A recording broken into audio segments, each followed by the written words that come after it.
and we'll get some footage of you out there. Okay.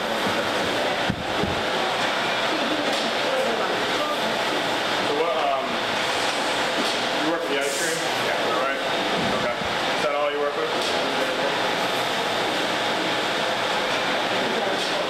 All right. So what type of sanitation precautions do you take with the ice cream? Every morning when we come in, we use a chlorine sanitizer. We mix it up with water, and we obtain a titration of about 130 parts per million is what I shoot for. And we flush all food contact surfaces with the XY12 sanitizer. All the outside food contact surfaces like the hoppers and the ingredient feeder or the filler heads and things like that, we use a Vortex. It's another type of sanitizer.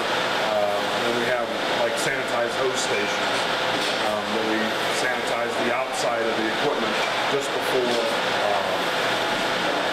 production. So is the creamery inspected? Like who like oversees like the sanitation in the creamery? Okay, our quality control is Bonnie. She's in our lab over here. She's our lab director, and she tests all of our products that we make. She tests them for the standard plate count, coliform bacteria. She also analyzes them for quality and make sure that we have the proper amount of inclusions and what we want as a creamer, what our standard is up to. So is the ice cream the most expensive as far as like making sure is it the hardest to maintain? I wouldn't really say it's the hardest to maintain, but I think one of the keys to doing it is being consistent and doing everything that you can. Like one thing that I like to do, so like at the end of the day, when I shut down for the end of the day, I really try to do a good rinse out of everything that I do. I just feel that by a real good rinse out at the end of the day is just a preparation for a good cleanup, because then you get a lot of your soil surfaces, just get it all rinsed out real good. And I really try to flush it with a good hot water, 140, 150 degree water just before cleanup, and that helps keep things. So I saw over there's a monitor you're looking at. What does that tell you? A monitor. Yeah, I thought. Oh, I mean up. Yeah, I saw you were up there. Yeah. Yeah, it's a touch screen, and what that is our whole dairy plant to activate valves and turn on cooling. It's all run through that touch screen.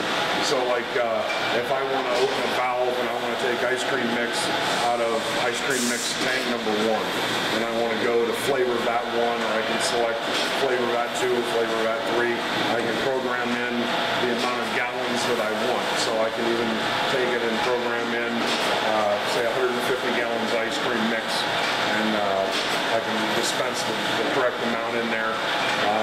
It just gives us, just makes our job a lot easier. It used to be where we had like a hand valve, and you had to open the valve, and then we used to have like a switch. You had to turn the switch on to pump mix over. It just makes things a lot easier, more automated. So how many flavor vats are there? We have 3 flavor vats, and they're 170 gallons each flavor vat.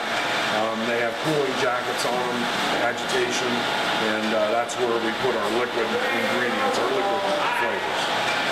How does the creamery make new flavors? How do they develop them? We've had a couple different ways that we've done it, but I think mostly the ingredient companies, the companies that make the ingredients, they have what they call flavor specialists. So our students that are food science majors here, a lot of them have gone on to these companies and become flavor specialists, and they develop these flavors, and then they have sales salespeople that go out and sell these ingredients to make these new flavors. We've had like Death by Chocolate. I think that came from our creamery manager. His grandmother, it was in her cookbook or something like that. And so that's how that kind of got started. The Lion S'more came, the students who work up in the store who serve the ice cream, they kind of had a little friendly competition on developing a new flavor. And so they came up with Lion S'more, and then that's kind of how that one got going. A lot of the flavors,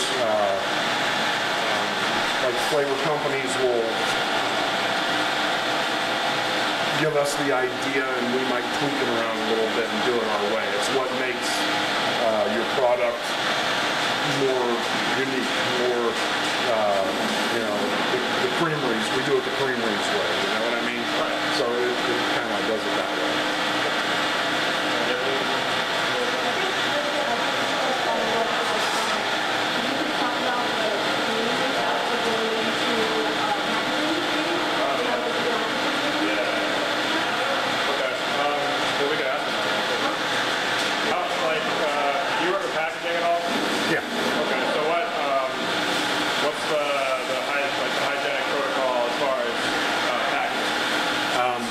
What we have is we get our containers. We order a blank generic container. And as you can see, you know, they're sealed in a box, and we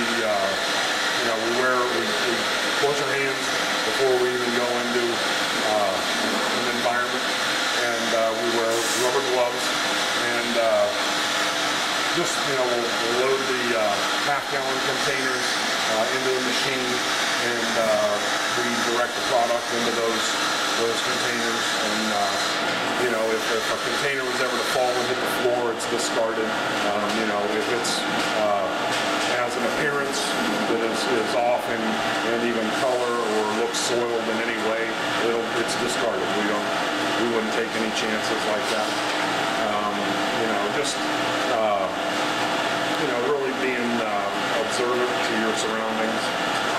You know, if a box would get with water or something like that, it would be thrown away. We're in the process. We're going to be putting in some new equipment, and it's on order now and it's being built. But we're putting in tamper-evident banding, and we're also going to put an X-ray machine in line, so that every half-gallon that goes through will be X-rayed for any type of foreign material that might have fallen, or who knows, you know. But, all right, so I noticed there's on the floor, there's like those sensors or whatever on top of doors.